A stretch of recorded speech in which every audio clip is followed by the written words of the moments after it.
Welcome to the Ed Up Experience College Closure Podcast, Through the Eyes of.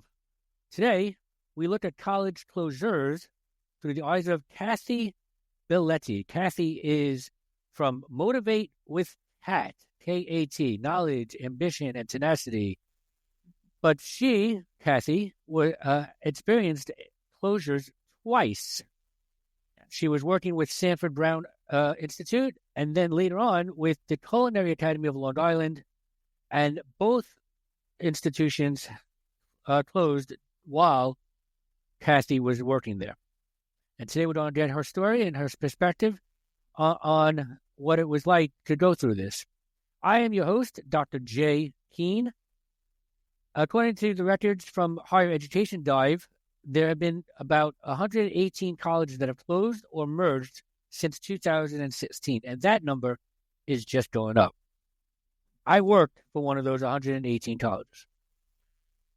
There are many reasons that a college may close: lack of funds, declining enrollment, reduction in staff funding and state funding, low perception of value of higher education, the image of academic reputation, accreditation issues, or sometimes it's just gross and significant mismanagement. But what often gets lost in this drastic outcome is the human trauma that becomes a byproduct. This podcast will examine the human story through the eyes of Kathy Belletti. As stated, today I am talking with Kathy Belletti, who was a staff member, and she will discuss her specific roles at the Sanford Brown Institute and the Culinary Academy of Long Island. Kathy, how are you today? I am good, Jay, and thank you so much for having me on the show. It is my pleasure. So why don't we just jump in? Tell us your story. What was happening? It was Sanford Brown Institute first that you were working at. What was your role? And when did it occur to you that the school was closing? Are you going to miss Ellucian Live this year? I don't think so. Exactly. So you might as well register right now at elive.ellucian.com. Ellucian Live 2025, April 6th through 9th in Orlando, Florida. Do not miss it. We're excited to announce the first ever, first of its kind higher education podcast conference, brought to you by Edu Alliance, the Ed Up Experience, and Podium. This is happening Saturday, July 12th at the University of Illinois Chicago campus. This is an in-person event, one day only, the first of its kind. This is for people working in and around higher education who are interested in starting a podcast, who may have a podcast, want to learn more about podcasting. So if you want to be there, please go to higheredpodcon.com. That's higheredpodcon.com to learn how you can get your early bird registration, see who the keynote will be, and how you can submit proposals to be a part of this amazing inaugural conference. So that, again, go to higheredpodcon.com to learn more. Do you want to get invites to special events? Do you want to get exclusive early access to ad-free episodes, extended episodes, bonus episodes, behind-the-scenes episodes, and original content? Do you want to accelerate your professional development? Well, you can go to edupexperience.com. That's EDUP experience.com and become a subscriber today. Well, I was working with Sanford Brown Institute starting in 2007. That was actually how I started my career in admissions. At the time when Sanford Brown was about to close, I was actually the enrollment director at the SBI campus in Melville. Mm-hmm. And it closed back in 2015. What was interesting is there was a lot of talks, between staff members, upper management, and a lot of them were rumors. We don't know at our level what to believe. We were hearing different things about money laundering and all different types of stuff. Uh-oh. No one knows if that's true. But when friends in different campuses at different locations and you're starting to hear this story circling, it's like, wait a minute, is anyone going to tell us anything? Because when you're going through a campus closure, number one, the admissions department goes first. Right. It's more of, okay, is someone going to give us the heads up? Because if you're going through a teach out, at least the instructors are still going to be there to see the students through, but certain departments are going first. And it's like, am I going to really have to walk my team out this door out of nowhere on any given day? So it was nerve-wracking. I would say months leading up to the actual closure date. So those months were just for you rumors, right? There was no one telling you specific facts. No one was telling you that this is the date that we're closing. No one was giving guidance of, should you be even admitting and enrolling new students. You just kept about going with your daily job, not knowing anything. Exactly. And we actually had class starts that were coming up. I remember there was one of my friends who had called me from another campus, and they said, I think today is actually the day. But I remember we were also trying to get information like weeks before, and we were being told, don't worry about it. There's a possibility that this may happen or that may happen. My question was, I have a team that I'm responsible for. Are we supposed to be enrolled? What do in a situation like that when nobody's giving you any information? And I understand that at a certain level, you're not allowed, to talk about certain things that you right. know. So that makes it even worse because it's like, all right, upper management knows exactly what's going on and most likely exactly the date that is going to happen, but I'm still in charge of a team, and this is not a job for me, this is right. my calling. And I'm like, I really cared about my team members that I was serving. And it was so disheartening leading up to that time. Of course, that's what you were there for. You were passionate about your team and you cared for them, and not knowing and not being able to give them any information because you yourself didn't have it, was probably very hard on you. And so how much time did you have once you knew it became official? Like when were you originally officially told? We were officially told the hour that I had to walk my team out of the office. Oh. So it was about 2:00 in the afternoon, and it's like you can feel, the anxiety in the air. Okay. And then out of nowhere, I was told to call my team to one of the training offices. And that's when he actually told us what was happening. And I could tell my campus president, he was distraught because he was actually crying, right? He was distraught. But my team, oh my gosh, I had a feeling it was happening because someone had told me earlier that day, Kat, I think it's happening today. But you really never know. But I'm telling my team at this table, at this hour, that you guys have to return to your desk. You have to pack your bags and you're going to be given severance packages. And I have to walk my team out of that building one by one within 30 minutes. Severance packages, nobody showed up that day thinking that they're even going to be thinking about a severance package. Right.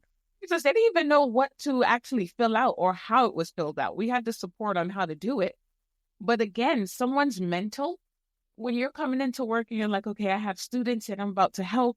And then hours later, you're sitting in an office with a severance package. And my team members, they're crying and I'm just walking them out the door one by one. And I'm in shock myself. It's like, you don't even know how to actually digest, those type of emotions. No script was given to you? Nothing? Just no script at all. My campus president was the one who actually told all of us, at the table. And I just had to watch as my team packed their bags. I mean, my campus president, he did say there's no way in heck I'm walking my DOA out this door today. So right. Able to get me another month. But, of course, I told him, I said, I really appreciate it. But there's no way I'm coming back here for the next month. I mean, why? Right. What am I really going to be doing? But I know he did not want to put me in a position where he had to walk me out. So they did approve me for another month, but I just used that time to come back, take my time and get my stuff because I had to drive back and forth. I had everything that I could imagine as a female in an office. So it took a while. Right. And was it the whole college or just the campus that closed? No, it was all of the Sanford Brown Institutes. Yeah. All of but all at the same time, right? All on the same day. And from that perspective, there was no what were the red flags about that? Like, was one campus maybe doing better than the other that they thought maybe we can survive, or you had no red flags even for that kind of closure? It was really weird because the Sanford Brown Institutes, we had so many campuses. When I started back in 2007, if I'm not mistaken, we had about 45 campuses. And then that was cut in half years later. But still, I came from the New York campus, and that campus was the top campus. We had, I think it was 20-something starts in a row that we have never missed. Wow. Or maybe it was more than that. But even so, the Sanford Browns were doing pretty well. I think it just came from the top based on the rumors that were going around. It seemed like it was something hairy that was going on at the top that became a trickle-down effect, because even my campus was doing really well. And for the most part, Sanford Brown was pretty healthy. So you are campus president. Yeah. So let's go back to that. There were no warning signs. It was weird because, the institution was pretty healthy. Did you ever find out either, in that month or afterward, any reasoning, any thoughts? Was there any transparency from senior leadership? Like you talked about how your campus president, was kind of in shock as well and was crying and was, emotional and tried to take care of you. But what about senior leadership from up above? Don't recall at all, because when we get walked out that day, we don't have access to anything. So it's not like there's an email that's coming through that's explaining the situation. Everyone is just shut down. There were talks probably a couple months prior that there was a possibility our campus could be saved if someone was to step in and buy the location, right. But that never happened. So it was kind of like this one and done type of situation from the admissions perspective, because if the school is teaching out, we're not enrolling any more students. Right. So that's pretty much it. And did they teach out? Did they take care of the students that were enrolled? They did. Right. And they definitely did. The students were taught out. And what made it so emotional is because Sanford Brown, it was like a family. It's one place that I can say so many of us that I still speak to nowadays, they're like, you know what? There was nothing that could replace Sanford Brown Institute. We were a family, regardless of what campus you were at. And I remember when I got home with my car filled with stuff, my husband was wondering where I'm at. And he came outside and I was just in my car, just crying hysterically with everything just piled up in my back seat and in my passenger seat. It's like the shock. It just did not digest at all. All right. So I was about to ask you how it affected your personal life, and you already started. It just, you couldn't digest it. You were in shock, emotional. You were passionate about taking care of the people that work for you, taking care of the students, and now you couldn't even do that. That is rough. Absolutely. And then it's like, where do you go from there, right? Because we all know that we have the credentials, we have the skill set, to apply for different types of positions. But at the same time, a lot of companies are looking for longevity, right? They're looking for employees who are going to come, they're going to stick. Right. Like from the employee standpoint, when that's how you actually feel about that establishment and you're like, I'm here forever.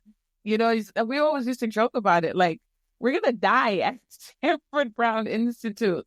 Right. It's like when it hits you, you never thought that you were going to be going right back through that roundabout of applying for jobs and interview after interview. Again, it's like sometimes you have to take an emotional break when something like that happens. Yeah. Yes, I definitely know what you're talking about. That. So did you take that emotional break? Well, coming from the Caribbean, all I know is working, right? I've been working 11. And so for me, taking that break was, okay, I'm going to take 2 days to digest it, and I have to jump right back in there. Okay. And what happened next? After that, it's funny. It's always good when you have a network, because one of my original DOAs, before I got promoted out, he had called me a couple weeks later. He said there was a position that was open in Star Career Academy is the company that housed the Culinary Institute of Long Island. And he said, someone that I'm very close with actually called and offered me this position. It's in Long Island, but I don't drive, but you do. So he actually passed on the position for me. Long story short, I went in the very next day, interviewed, and I started the very next week. That is awesome. Coming from someone who experienced a college closure and has now been on months and months of searching for my next opportunity, hearing the story of you being able to just, have that resource, have that friend, and then be able to find something so quickly, that makes me happy for you. So tell us about the Culinary Institute of Long Island, Culinary Academy. Well, that was short-lived because I think I was there for under a year before that campus went down also. When I started off in that school, it was kind of like playing cleanup. The departments were very separated. Mind you, working at the chef school is one of the most amazing experiences, but there was a disconnect between the admissions team and the rest of the school. Okay, literally. And I remember when I interviewed and I started the position, he told me, he said, everyone is so angry at admissions because they just enroll anyone. And I told him, I said, you know what? I want to talk to all of the staff. Put me in a room with everyone. And he's like, are you sure? I said, put me in a room with everybody. My very first day, right. I get into the room and the chef raises his hand and he goes, they have a pulse, admissions enrolls them. So I knew there was a problem at the campus. And say that again. Post admissions. A chef raised their hand and said, if they have a pulse, admissions will enroll them. He's saying that the admissions team just enrolls any old person that walks through the door. Oh, gosh. So I knew there was a huge problem at the campus. Enrollments were low. And in that particular campus, the location wasn't really that great as far as transportation and how students can actually get there. We tried so many different things. But again, it started to get to the point where you started hearing the same conversations. And what leadership doesn't understand sometimes is some leaders, they wear their emotions on their sleeves. Yep. So if you're accustomed to coming in and you have a manager who's over the top and excited all of the time, and then for weeks at a time, this person is down and it seems like they're always in a thought. And it's like, hold on, what is happening? What is going on here? The enrollments weren't being pushed that much. And I knew something was happening, but I had already hit my wits end to the point where I'm like, I really need to get out of this place. Here's what was interesting, Jay. My VP of enrollment management sent me a text message out of nowhere. And he goes, Kathy, I just want you to know that you are absolute amazing director of admissions and you would do well anywhere. Who sends you a message like that out the blue for no reason? Right. That's crazy. It just didn't make any sense. I'm like, wait, why am I receiving this message? I mean, thank you, but what is happening? And then I remember I got called to the office out the blue and they ended up giving me a severance package for a month. And then the month later, the entire school shut down. And I said, I felt this because I just went through this literally a year prior. And you start to feel the same type of way. I don't know if it's discernment, but you start to feel something is off here. Right. Right. But it sounds like some major differences between your experiences in that at Sanford Brown, you kind of didn't know that was happening. Here, you soon after you started, you walked into a situation where you knew it was a low enrollment. You had the chefs already talking about, anyone could come in if they had a pulse.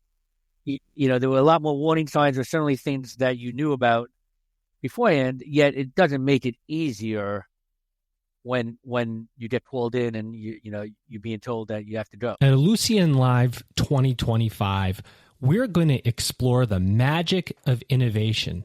We want to imagine, believe, and achieve. It's happening April 6th through 9th, 2025 in Orlando, Florida, and we're going to explore technology, modernization, and Artificial intelligence. explore the latest technology solutions, discover industry insights, and make valuable connections as a global community. It's time to register for Ellucian Live 2025 at elive.ellucian.com. Higher Ed PodCon is coming. Go to higheredpodcon.com. That's higheredpodcon.com to learn more. Do you want to get exclusive early access to ad-free episodes, extended episodes, bonus episodes, original content, invites to special events, and more? Do you want to accelerate your professional development? Do you want to get all this while helping to sustain EdUp? Then go to edupexperience.com. That's EDUP experience.com and become a subscriber today. Exactly. They started eliminating the director of admission roles first. Yeah. Well, why not? Maybe paying employees, right? Right. The difference in the two, this one really impacted me in a totally different way because, Jay, I was in the middle of closing on my first home. I was going through the inspection at my first home that my husband and I were actually buying because we were moving out of state. And I was in the middle of an inspection, and I remember she called me, the mortgage company called me, and they weren't able to verify employment because of what had just happened. And our realtor was at the inspection, and she called me overly excited. She was like, "Oh my gosh, everything is going well." And my husband is like, "We have to tell her. Like, what are we going to do?" And for some reason, I told her, I said, "Keep going." I didn't tell her anything. I just told her to keep going. That's when my faith kicked in. And it's so funny the way that it happened. The inspection and everything went through, and a couple weeks later, I ended up interviewing for a position in Manhattan. I did not get the enrollment manager position in Manhattan because the owner of that company felt that I would be better needed as a regional, where I was actually training all of the DOAs in their locations. And that location ended up being only an hour away from the house that I was closing in. So it was a much better situation. But those was their job in the middle of a closing. Like, right. That's insane. And, like I said, everyone is affected differently. Everyone has stories that, people who unfortunately family members are sick or are dying, parents that they're taking care of. And while they're taking care of their parent, they're finding out, oh, you no longer have a job, and there's tremendous amount of stories like this. We can say, take out the passion that you may have for helping out people and helping out your staff. You can say a job's a job, you can lose a job, but it is connected that, people work for a reason. They work, to contribute to their livelihood, and it's connected to their personal life. Quickly, I'll say that I know of a staff member in the situation that I was at that had to be evicted because they were relying on payroll, and payroll was no longer coming in, and they were evicted from their apartment.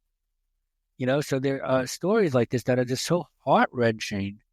And to hear that you went through this twice and were able to bounce back, which is amazing. We'll talk about resilience and talk about that in a second. But to have that in your life, how you got affected, and like you said, in the middle of a closing, in the middle of a situation where it's supposed to be a happy and everything's going well, you're being told this. That's very rough to have to go through, and I'm sorry that you did that, but I'm happy that you're sharing. We'll talk about that resilience, because you're an example here, and you talk about the business that you're doing now. You were able to get another job in between based on the manager finding you something else. You have all this resilience. You talked about faith. Talk about what kept you going. Faith, right? It was all faith, Jay, because you have a choice. You can either fold and say, you know what, why is this happening to me? Mm-hmm. Or you can say, is this happening for my benefit. Right. Because when you really think about it, if the Sanford Brown Institutes would have never closed, I would have probably still been there. Yeah. Yes, it was a family. It was some place that I really felt comfortable. I felt that there was a lot of growth. However, where I am now, it just proves that this is something that happened for me because I was called to help multiple admissions teams nationwide. Because I've sat in the seat of an enrollment director, a regional. It started from the bottom as an advisor. Mm-hmm. This role is not easy. When you're dealing with people, it's not easy. But I do realize that one thing that is severely lacking in higher education is training and support when it comes to the admissions teams, which is the admins. And this is something that came to me at 2:00 in the morning, one random day, that said to me, you know what? There's a need, and there's so many people out there who need what you have to offer. And this is why I ended up starting my company 4 years ago, where now I'm able to serve multiple admissions advisors and leadership staff. But if I was still working at Sanford Brown, I would only be serving that group of people. Right. You know, plus the way I was brought up, I've always worked. I could have went a different route because really and truly higher education is not the first thing I wanted to do. I wanted to open up beauty salons nationwide. Plus, I'm a musician, so I could have gone that route also. But serving people has always been a passion of mine. Right. And I decided I'm not going to fold. The enemy is a liar and he's a hater. And I'm going to keep going. Okay. That's fantastic. I mean, I would posit that you would have been serving people had you gone into cosmetology or music as well. But certainly, being able to provide this still for people. And like you said, there is a need. I've talked to a lot of people in higher education. And one of the things that I'm seeing in the college closures is, of course, the enrollment. Yes. There's a lot of it, a lot of reasons. Mm-hmm. But enrollment and the decline in enrollments is one of them. And I think admission teams aren't getting to like the essence, right? What you seem to be bringing into the admissions teams, the essence of their role. And what I mean by that is really matching students to the programs that the school is doing, as opposed to just taking everyone in with a pulse, which is, I would say, my institution suffered from as well. But, to really sit there and say, oh, you want to be a business major, this is the program, and these are the student support services that we have, and all this is missing. And that's a skill that you're providing. And all that from the learning that and the lessons that you took from not your failures, but the failures of the institutions that you were at that closed. And most people don't have the experience that you were able to get from this. Absolutely. It's a trickle-down effect, Jay. Yeah. It definitely is, because there are so many job ads out there now where I feel like everyone is looking for advisors and leadership staff. Mm-hmm. They cannot fill these positions. That's right. Really and truly, I think that a lot of it has to do with so many people leaving higher education because they've been through the ringer. They've been through certain circumstances, and they're saying, you know what, at this point in my life, I love my students, I love helping people, but I'm choosing me.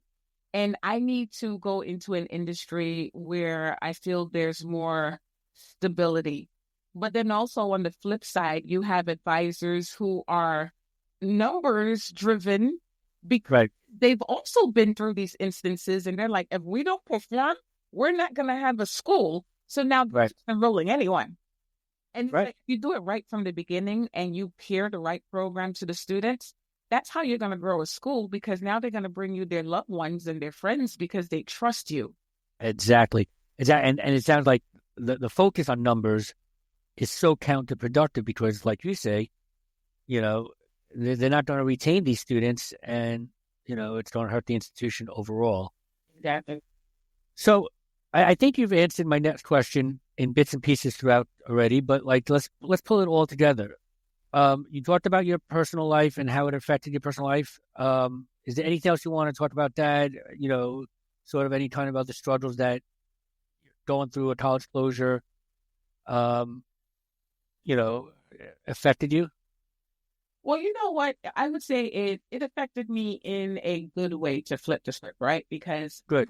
and I've gained so many amazing friends who I call family now, that I've met in Sanford Brown and SBI and Culinary Institute, who are like my closest friends, and we're still connected at the hip, right? But then also my experiences really shape who I am today. And they really shaped the way that I train admissions teams. Because I remember when I first started off in this industry, a lot of advisors, they were not receptive to training, because it came from people in corporate who've never even sat on the phone with a student before. So the credibility and the respect wasn't there. And it was, Right. How are you giving me expectations and you don't know what it feels to sit in an admission seat? Right. Coming from where I am now, it's like when I'm training advisors, I'm like, you guys have to understand, number one, you have to pay for your seat. You have to understand that this is more than numbers. Admissions is the first to go if there's a campus closure. You got to get this right. You have to get that communication piece with these students right. It's a people business. So when I'm doing mystery shopping and right now, it's like, it makes me want to pull my hair out when a student is expressing, their deepest fears, and the advisors are just so dismissive because all they're thinking about is, I don't want to get fired, so it Right. lights that fire under me, because I want to pour into people. I believe that in order for an advisor to be good at what they do, we have to start from the root. We have to start from who they are as individuals. And once we get that piece together, now they're coachable. Now they're trainable. Now we can take them to the next level and teach them the different concepts of admissions. But it starts with people. And that's what I'm trying to drive home, because I've been in that seat and I'm trying to avoid as many campuses as possible going down that same road for something that could be avoided. And so That's great. That's really good. So to finish this up, and again, I think you probably answered this in bits and pieces throughout, but, what lessons would you give to others who are going through this, who may be a staff member, a critical person in the university, and it closes, or they see that it's going to be closing? What lessons can you share with them? Well, first off, I would say to upper management, I think transparency is so important and it builds trust. Mm-hmm.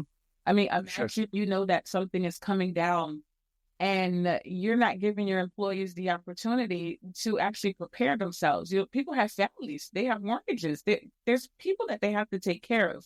I think the fair thing to do is to be transparent and give people an opportunity. If you're going to close anyway, why not be transparent? But anyone who is going through this, I would say, do not give up. Sometimes you have to start over. And, sometimes it's a green light for some people, because people stay in positions for years because it's who they were 10 years ago, not realizing that they've changed. And sometimes it could be an open door for someone to say, you know what, maybe this happened for a reason, because I was actually getting a little burnt out in this industry. Maybe it's time for me to pursue, that goal that I've always wanted to do, that business that I've wanted to open, and then start putting things in place. But higher education is not the only industry, but our students need us. So I would say keep going, keep applying. And sometimes you may have to tweak. Is this something that I am truly still committed to? And you really have to have that conversation with yourself. That's an excellent point, and I appreciate it. Anything you want to close with? Anything that you want to share? You want to promote something? Ellucian Live is taking place April 6th through 9th, 2025 in Orlando, Florida. You just made the list! Get ready for an unforgettable experience at Ellucian Live 2025. Join visionary leaders from institutions worldwide as we dive into groundbreaking ideas, cutting-edge solutions, and transformative best practices that will ignite your passion for innovation. This is your chance to connect, collaborate, and propel your institution into the future. Do not miss out. Let's go! Higher Ed PodCon is coming. Go to higheredpodcon.com. That's higheredpodcon.com to learn more. Do you want to accelerate your professional development? Do you want to get exclusive early access to ad-free episodes, extended episodes, bonus episodes, original content? That's right, original content, invites to special events, and more? Do you want to get all this while helping to sustain EdUp? Then go to edupexperience.com. That's EDUP experience.com and subscribe today. Oh, sure. Well, first off, keep your head up, right? But if there are any admissions teams out there who feel as if you can't figure out why your teams are not motivated, or you feel that sometimes you're trying to figure out why can't I get these people to perform? Okay, I actually have a full admissions and leadership training portal that gives your teams 1 year unlimited access, and there's also a community where they get to meet with other advisors, and they get me for an entire year where I get the opportunity to coach them. If there's any schools out there who are interested in finding out about the next level admissions portal, you can reach me on LinkedIn under Kathy Belletti, or you can go to my website at lessons.motivatewithkat.com so you can learn more about what that program entails. But higher education, look, it's not easy, but it's definitely worth it to help and change lives every day. Thank you. And thank you for your time, your generosity, your vulnerability in sharing your story. I learned a lot today. I hope our listeners will as well. And I appreciate you coming on. Thank you for being part of the College Closure series. Thank you so much, Jay. Have a great day. Thank you. You too.